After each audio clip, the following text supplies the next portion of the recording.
Muy bien. En las clases anteriores ya nosotros hemos visto toda la parte teórica de los capítulos 8, 9 y 10 combinado con la parte práctica y combinado con los capítulos eh, 11 y 12 que son segmentación IPv4, conocido como VLCM y subnetting, y segmentación IPv6, que es el capítulo 2. ¿Ok? Yo combino todo de una vez con práctica porque es mucho más fácil de entender. Pero faltaba ver en la parte teórica, porque yo combiné teoría con práctica, pero evidentemente yo nunca di teoría, bueno, porque me fui directamente a la práctica. Entonces, claro, una vez hecha la práctica es mucho más sencillo y más rápido de pasar la teoría y eso es lo que yo voy a hacer el día de hoy. Entonces, tenemos primero lo que es bueno, primero que nada, la capa de red. Características de la capa de red, vamos rápidamente a ver acá. Bueno, proporciona servicios para permitir que los dispositivos finales intercambien datos. Ya lo sabemos que en la capa 3 nosotros utilizamos el dato conocido como paquete y tanto en IPv4 como en IPv6 se le coloca una cabecera, se encapsula lo que llamamos segmento que viene de la capa 4 y se encapsula colocándole una cabecera de paquete. Se vuelve un paquete y el paquete después pasa a la capa 2 y se convierte en trama porque evidentemente se le coloca una cabecera de trama y una cabecera y un trailer. Bien, pero el paquete ¿para qué nos sirve? El paquete nos sirve para ubicar remotamente segmentos de red que no están directamente conectados. ¿Por qué? Porque normalmente conocemos a los que están directamente conectados, estamos acostumbrados hasta el momento de escuchar que un dispositivo está conectado a otro, pero ¿qué pasa con los dispositivos que no están conectados directamente? Bueno, dependemos de la capa 3 para poder llegar a sitios que están remotamente conectados. ¿Bien? Esa es la diferencia. Por eso es que el enrutamiento es tan importante. Sin el enrutamiento, les puedo asegurar que no podríamos comunicarnos globalmente. ¿Ok? Tenemos entonces el direccionamiento IP de las terminales, o sea, me refiero yo a los dispositivos, tanto host como de red, que tienen dirección IP de origen y dirección IP de destino. Se encapsula colocándole al segmento una cabecera de paquete, o sea, una cabecera de capa 3, que lo vuelve paquete. Hay enrutamiento establecido gracias para poder alcanzar esas redes que están remotamente conectadas. Y cuando va al destino, la trama se desencapsula porque resulta que se quita la cabecera y el tráiler de la trama y se vuelve paquete y el paquete se le quita la cabecera de paquete y se vuelve segmento y así sucesivamente hasta que llega a la capa 7. Bien, aquí está la parte donde dice que la encapsulación IP, bueno, se le coloca la cabecera, bien, al dato de la capa de transporte, conocido como segmento, se le coloca una cabecera de paquete, bien, y el dato del segmento queda encapsulado precisamente en ese paquete. Eso sucede tanto con IPv6 como con IPv4, cada uno por separado, ¿no? Uno no habla con el otro, simplemente se manejan los dos direccionamientos de manera distinta. El paquete IP, bueno, será examinado por los dispositivos de la capa 3, es decir, observarán cuál es la dirección de IP de origen y la IP de destino para saber de dónde viene y hacia dónde se dirige. ¿Bien? Lo positivo de la capa de red es que no cambia el direccionamiento. Él puede pasar por varios dispositivos de origen a destino, pero va de un origen a un destino. Es decir, un origen remoto a un destino remoto. Quiere decir que pasando por todos los dispositivos que están en el medio, no cambian las direcciones, se mantienen las direcciones IP. Las que cambian son las de la capa 2, que son las direcciones MAC, pero las direcciones IP no cambian. ¿Bien? Ahora bien, hay algo que se llama traducción de direcciones IP, conocido como NAT. ¿Bien? Y él sí va a cambiar el direccionamiento IP, pero cuando vamos a segmentos de red públicos como Internet. Tenemos una red privada que viene con un direccionamiento IP y el NAT va sencillamente cambiar el direccionamiento IP de privado a público para poder navegar en Internet. Bien, no se preocupe que eso no se va a ver todavía. El NAT se ve en el tercer módulo de SSNA, se menciona en el primero, en el segundo, pero realmente se dicta en el tercero y se enseña en el tercer módulo. Bien, unas características de lo que vendrá siendo el direccionamiento de Internet Protocol o IP. Bien, son las IP vienen destinadas a ser de sobrecarga baja, o sea que no pesan nada, y puede escribirse como no orientadas a conexión. Aquí dice sin conexión, pero realmente no orientadas a conexión. ¿Qué significa el término no orientado a conexión? Que las direcciones IP no verifican ni validan que remotamente existen o no existen los dispositivos finales para poder ir hasta allá.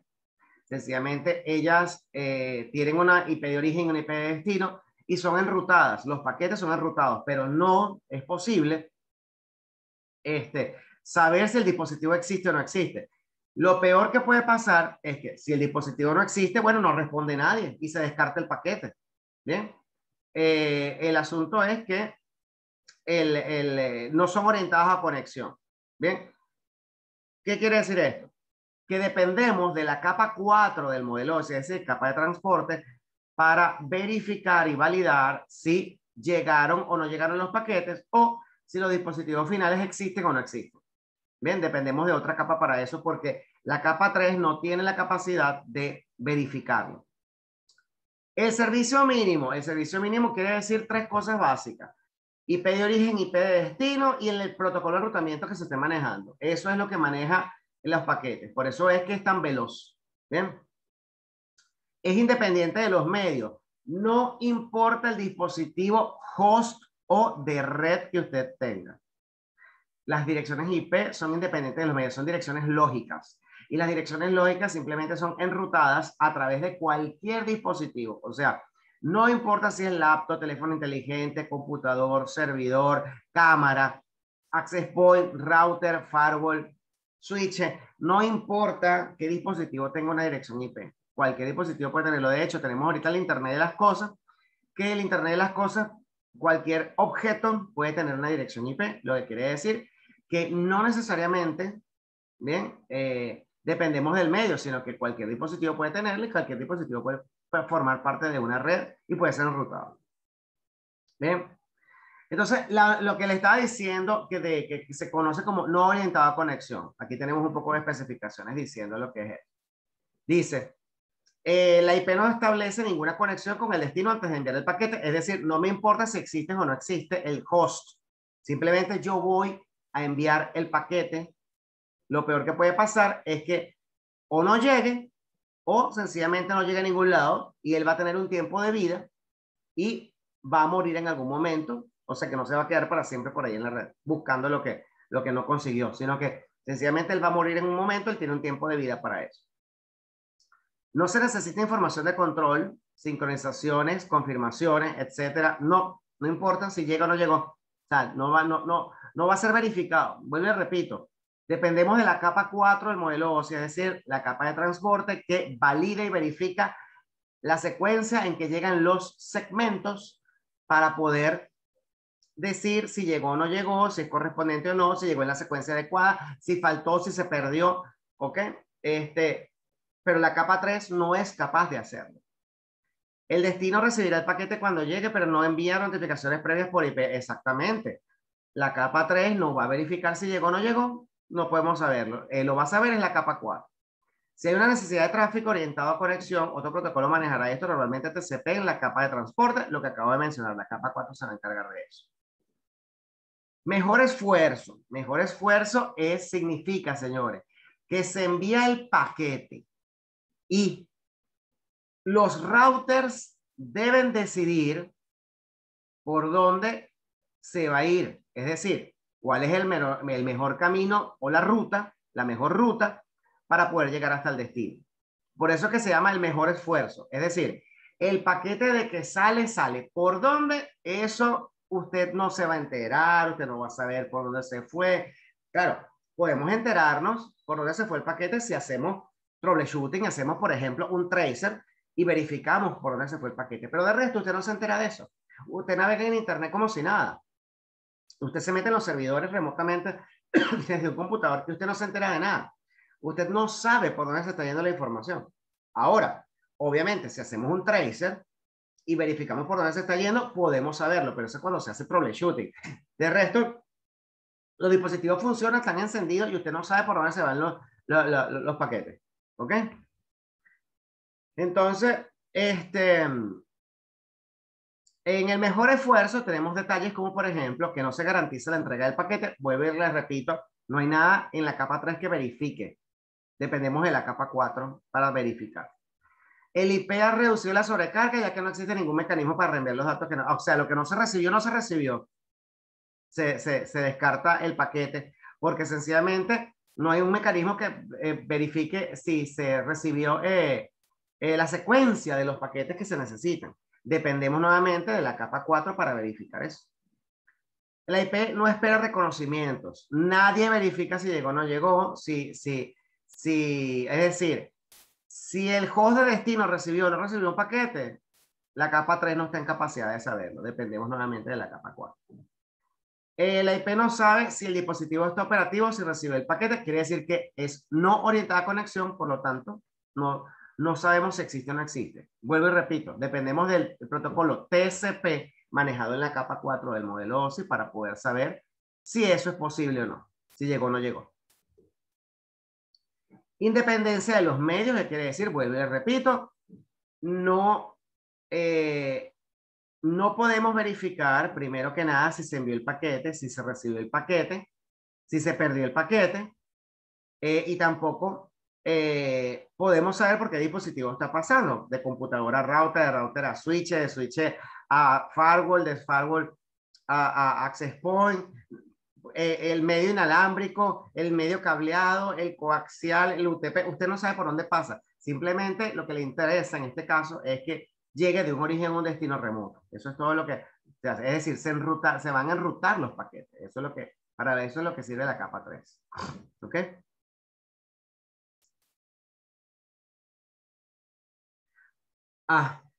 Vuelvo y les repito, la capa 3 no puede verificar la secuencia de los paquetes que se recibieron. Dependemos de la capa 4. ¿Ok? Ok, independencia de los medios. Tenemos algo que se llama unidad de transmisión máxima. En la unidad de transmisión máxima, cada dispositivo tiene, dependiendo de la tecnología que se esté manejando, tiene una cantidad de unidad de transmisión máxima. Bien, por ejemplo, Ethernet trabaja con 1500 megabits por segundo. Bien, ¿qué pasa? Eso va a ayudar a que, ¿se acuerdan cuando yo les dije a ustedes en los primeros capítulos que los paquetes se pican en pedacitos, la información se pica en pedacitos más pequeños y se envía? Bueno, tenemos un máximo de 1500 en Ethernet. Ethernet, si manejas otro protocolo, él maneja una cantidad de unidad de transmisión máxima diferente a Ethernet. Ethernet es 1500. Entonces resulta que va a fragmentar esos pedacitos máximo hasta esa cantidad, que es lo que se puede recibir a través del protocolo Ethernet. ¿Bien?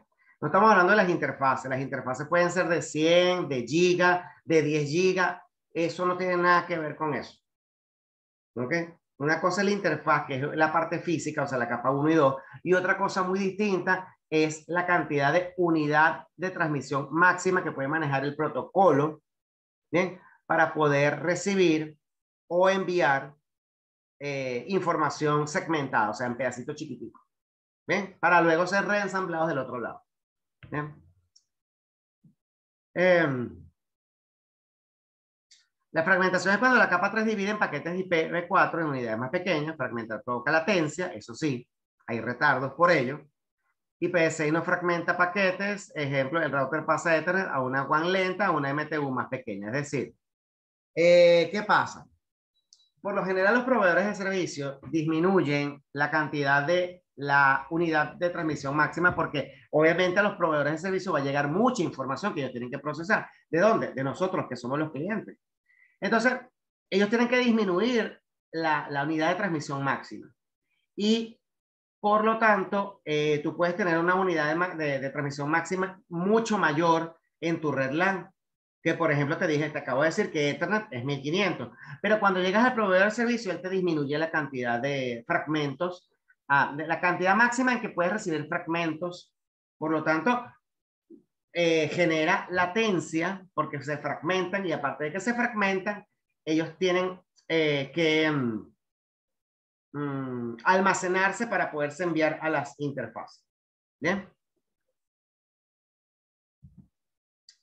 En IPv4, las características que tenemos con respecto a Internet Protocol versión 4, IPv4, es el protocolo común de comunicación principal para la capa de red. Ustedes lo saben, en todos lados manejamos IPv4.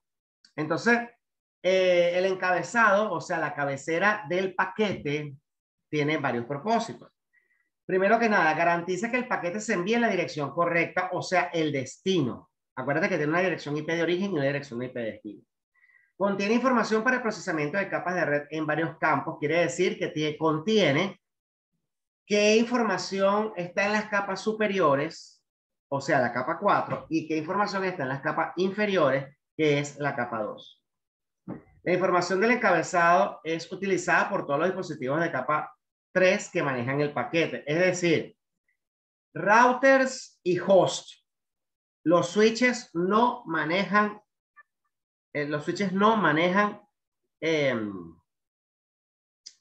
IPs, a menos que usted se conecte a un switch de forma remota para poderlo administrar. Ahí sí maneja una IP y un default gateway porque ese switch se comportaría como host en ese momento que usted lo está accediendo. De resto, él no se comporta de ninguna otra manera. Los switches son diferentes. ¿Bien? Entonces, los que enrutan realmente la información principalmente son routers y firewall. Lo que pasa es que hay dispositivos que son integrados, que pueden hacer varias funciones. Por ejemplo, los firewall deberían tener la capacidad sencillamente de verificar o validar el tráfico que pasa por ellos para ver si lo permite, lo deniega, si hay alguna amenaza. ¿Ok? Ahora bien, hay firewall que son transparentes, que ellos simplemente examinan información. Pero hay firewall que no son transparentes. Quiere decir que aparte de examinar información, también enrutan la información. Entonces, esos firewall que enrutan, obviamente trabajan con la capa de red.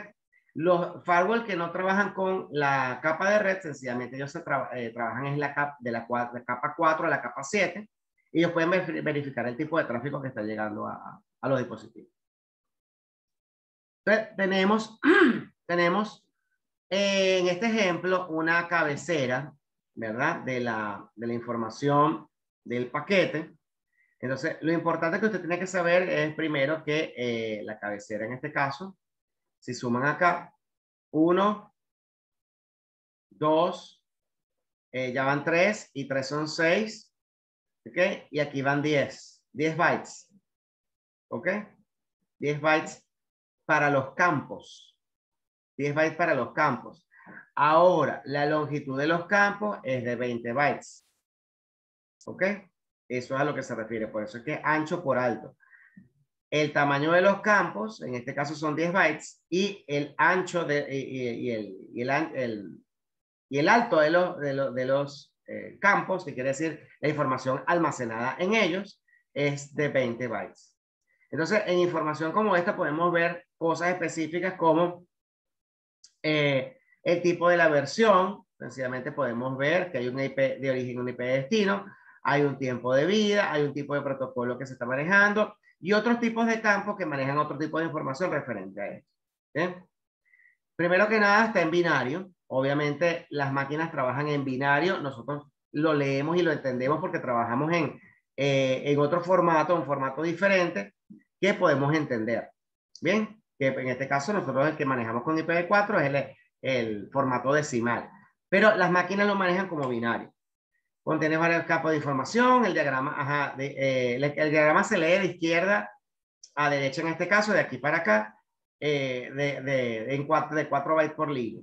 Los dos campos más importantes son el origen y el destino. Esto es lo que están acá, que son los que van a permitir verificar de dónde vienes y para dónde vas. Aparte de eso, cuando llegas al destino, él los intercambia para poder responder la información. Es decir, ahora va desde el origen se vuelve destino y el destino se vuelve origen para poder contestar. ¿Bien? Algunas de las funciones que podemos ver acá, los campos significativos son versión, esto será para versión 4, a diferencia de versión 6, un campo de 4 bits, ¿ok? 0, 1, 0, 0. Servicios diferenciados, utilizados para calidad de servicio, en este caso DIFSER, que es calidad de servicio, o en el anterior INTERCET, ¿ok? Tipo de servicio, suma de comprobación de encabezado, detectar daños en la cabecera IPv4, porque si hay un daño en la cabecera IPv4, se descarta el paquete inmediatamente. Tiempo de vida, importante, señores. Este es el conteo de los saltos que te da el protocolo de enrutamiento. ¿Qué pasa? Si se excede la cantidad de saltos, el paquete no es que queda por ahí en la vida navegando sin rumbo. Este contador va disminuyendo. El día que, en el momento que llegue a 0, se descarta el paquete. ¿Ok? O sea que el paquete no va a quedar por ahí en Internet. Protocolo del siguiente nivel, es decir, siguiente nivel quiere decir la capa 4 del modelo OSI, capa de transporte, te va a decir si maneja ICMP, TCP o UDP, el tipo de información que se está manejando allí. La dirección IPv4 de origen, ya ustedes lo saben, que es una dirección IPv4 con 4 octetos, que son 32 bits. ¿Bien? Y la dirección de destino, que también es una dirección de 4 octetos con 32 bits. Paquetes IPv6, que ya los hemos estado trabajando. En este caso tenemos limitaciones de IPv4. ¿Qué significa eso? Las direcciones IPv4 se terminaron, pero ¿cuáles? Porque nadie nos explica cuáles fueron las que se terminaron. Le comento que las que se terminaron fueron las públicas, no las privadas, señores. Privadas, nosotros casi que en todas las casas repetimos el mismo direccionamiento IP. O sea, todas las casas son 192.168, algo, algo. 192.168, algo, algo. En todas las empresas no me van a caer a cuenta de que ustedes no utilizan el 192.168, algo, algo. Pero, ajá, ¿cuáles fueron las que se terminaron? Las públicas. ¿Y por qué las públicas? Sencillamente porque las públicas son diferentes a las privadas. Las privadas, por ejemplo, pueden ser 10 punto algo, algo, algo. Las privadas pueden ser 172.16 algo, algo. Y puede ser 192.168 algo, algo. ¿Ok? Ahora bien, las públicas no forman parte de ninguna de estas tres que yo acabo de mencionar. ¿Por qué? Porque dependen de lo que les otorguen los proveedores de servicio a los clientes. ¿Por qué? Porque tú no necesitas tantas direcciones IP para poder navegar. Yo te puedo otorgar a ti para que tú navegues en tu casa una dirección pública, una IPv4 pública. ¿Ok? Y hay algo que se llama traducción de direcciones IP, conocido como NAT. ¿Bien? ¿Y el NAT qué hace? Él traduce direcciones IP privadas en públicas para que puedan navegar en Internet. Esa es la razón de ser del NAT. Traduce las direcciones IP privadas en la pública que te otorgó el proveedor de servicio para que tú puedas navegar en Internet. Esa es la razón de la navegación en Internet. Entonces, ¿cuáles fueron las direcciones IP que se terminaron? Las IPv4 públicas. Como se terminaron las IPv4 públicas, se otorgó ahora el procedimiento de manejar un protocolo entre proveedores de servicio conocido como IPv6, que hemos trabajado ahorita de forma local. Realmente el IPv6 se trabaja es a nivel de proveedores, pero lo hemos trabajado a nivel local sencillamente porque es importante, ya que este es el curso de CCNA, la idea es que usted entienda cómo trabajan y cómo están conformadas las direcciones IPv6 y cómo se enrutan.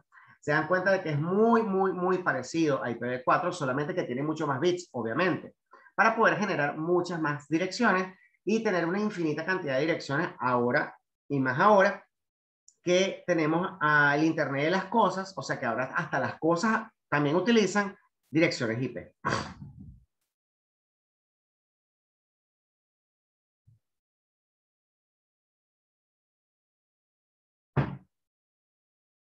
Muy bien, las direcciones IPv4 no gozan del privilegio de tener conexión de extremo a extremo. Es decir, obligatoriamente necesitamos a una traducción de direcciones IP o un NAT para poder llegar de una red LAN a una red WAN y llegar a otra red LAN. ¿Ok? Es decir, ambas redes LAN tienen que tener un NAT para poder llegar a ellas. Una traducción de direcciones IP. de privada a pública y de pública a privada. Resulta que eso evita lo que es conectividad de extremo a extremo, a diferencia de IPv6, que si tienes conectividad de extremo a extremo, principalmente porque lo trabajan son los proveedores de servicio. Bien. Hay mayor complejidad de red. El NAT fue concebido como una solución temporal y crea problemas en red como un efecto secundario de manipular los encabezados de red de dirección. NAT provoca problemas de latencia y soluciona problemas claros. Cada dirección IPv4 tiene que traducirse en una dirección IPv6. Cada dirección IPv4 privada tiene que traducirse en una dirección IPv4 pública que los proveedores de servicios tienen ese direccionamiento privado, público IPv4 lo tienen también nateado a un direccionamiento IPv6 público. Resulta que el proveedor te otorga IPv4 pública, pero él dentro de esas compañías está nateando direcciones IPv6 a IPv4 para que tú no tengas nunca que tener contacto con las IPv6, pero realmente sí lo estás teniendo porque resulta que las IPv4 se traducen en IPv6 dentro del proveedor de servicio, no en tu red, sino dentro del proveedor de servicio. ¿Ok? Entonces, en esta introducción IPv6 fue desarrollado por la Internet Engineering Task Force, IETF. IPv6 vence las limitaciones de IPv4, ya lo sabemos porque tenemos mucho más bits y podemos tener muchísimas más direcciones. De hecho, son sextillones de direcciones que puedes tener. ¿Okay?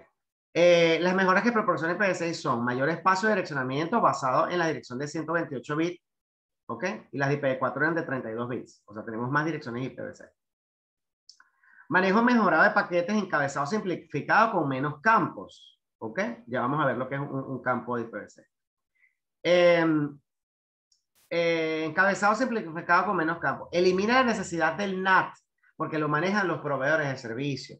O sea, usted maneja el NAT en su casa, de IPv4 pública y IPv4 privada. Y IPv4 privada y IPv4 pública. Pero los proveedores son los que manejan el IPv6. ¿Ok? A usted le otorgan es IPv4 pública. Pero esa IPv4 pública está traducida también en los proveedores de servicios a IPv6 pública, para que ellos puedan manejar. La IPv6 pública se conoce, les recuerdo, como únicas global, así como se llaman, los que empiezan con el número 2. ¿Bien? Dado que hay una gran cantidad de direccionamiento, no es necesario utilizar direccionamiento privado internamente y asignarse a una dirección pública compartida. ¿Bien? Entonces ya sabemos que aquí están las cantidades de direcciones, la comparación, pues, de la cantidad de direcciones que se pueden tener con respecto a entre IPv6 e IPv4. Aquí tenemos la cabecera de IPv6. Se dan cuenta de que la cabecera de IPv6 es distinta a la cabecera de IPv4. Miren, la cabecera de IPv4 tiene mucho más campos que analizar. En cambio, la cabecera de IPv6 tiene menos campos, lo que lo hace más eficiente que IPv4. ¿Ok? Fíjate que a pesar de tener menos campos, no disminuye en cantidad, porque resulta que son los mismos 10 bytes, ¿ok? Son los mismos 10 bytes para la cabecera, pero tiene menos información en cada campo, ¿ok? El encabezado se fija en 40 bytes u objetos de longitud, ¿bien? Se eliminaron varios campos de IPv4 para mejorar el rendimiento.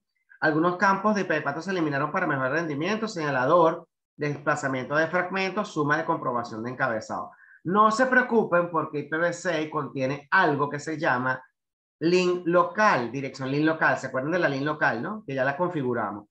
La link local es la que va a hacer alguna de las funciones que fueron eliminadas en este momento de IPv4, lo que nos permite conexión de extremo a extremo.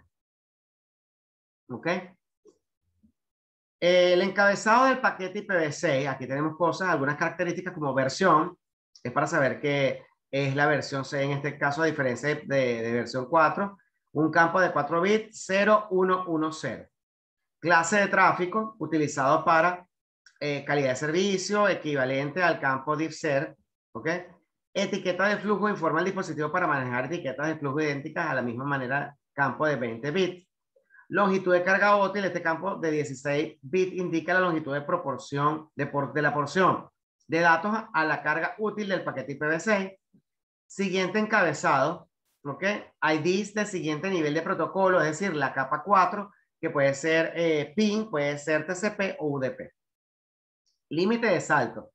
Reemplaza el recuento de saltos de capa 3 del campo TTL, o sea, tiempo de vida. Ahora se llama límite de saltos. Ahora solamente se permite una cantidad de saltos.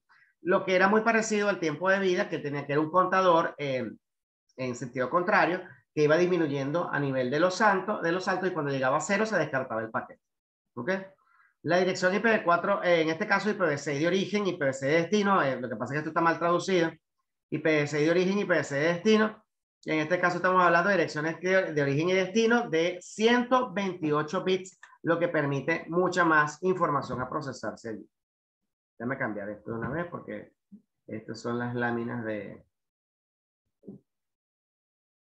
Netacad. Ok.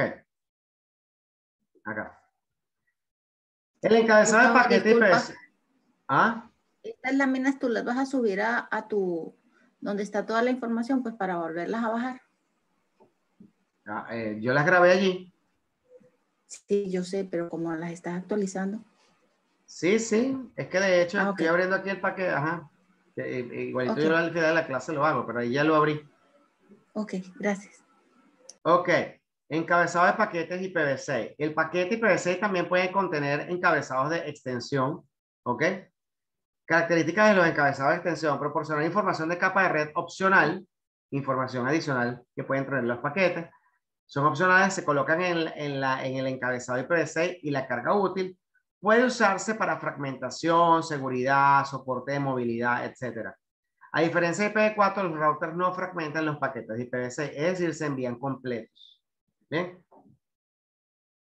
Acuérdense que IPv4 manejaba lo que era la unidad de transporte máxima. En este caso, IPv6 no maneja eso, se envía el paquete completo. ¿Okay? Lo que pasa es que el paquete es mucho más eficiente. Entonces, ¿cómo se enruta un host? Ya que lo explicamos y lo trabajamos. Les recuerdo que los paquetes siempre se crean en el origen, o sea, los host clientes son los que crean los paquetes cuando solicitan información. Cada dispositivo crea su propia tabla de enrutamiento, es decir, tanto los hosts como los routers crean sus tablas de enrutamiento porque hacen solicitudes de información y ellos las van llenando. ¿Ok? Les recuerdo que eso se llena en la memoria RAM. Por lo tanto, se tiene que vivir actualizando porque les recuerdo que la memoria RAM se borra. Así que eso se vive actualizando.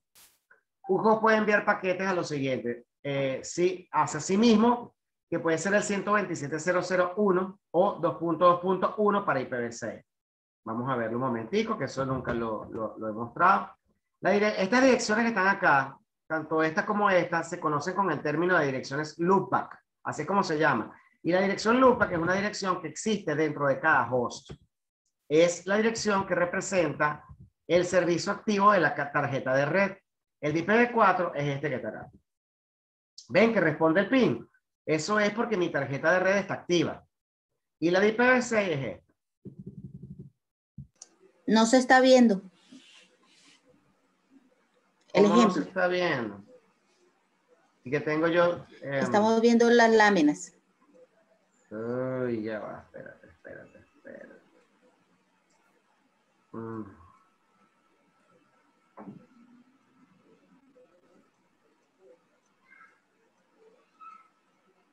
¿Y ahora? Está en negro. Ahora sí. Ahora sí. Ok. Chévere. Entonces, lo que les estaba mostrando, IPv4 le hice un pin a la 127.0.0.1, conocido como la dirección loopback de IPv4. Y la dirección loopback de IPv6 es 2.2.1. Vamos a ver si responde. Ahí está. Este es el tiempo de respuesta. Ambas respondieron. ¿Por qué respondieron? Porque mi tarjeta de red está activa. ¿Cuándo no responde? Cuando tienes dañada la tarjeta de red. Eso pasa cuando se daña la tarjeta de red o la desactivas. Si la desactivas, bien. Si se te daña, si tú quieres determinar si tu tarjeta de red funciona o no funciona, sencillamente le haces un ping a la loopback de IPv4 o a la loopback de IPv6. Les recuerdo que IPv6, si manejan Windows, no sé Linux, pero si manejan Windows, es desde la versión actualizada de Windows 7 en adelante. ¿Ok? Con los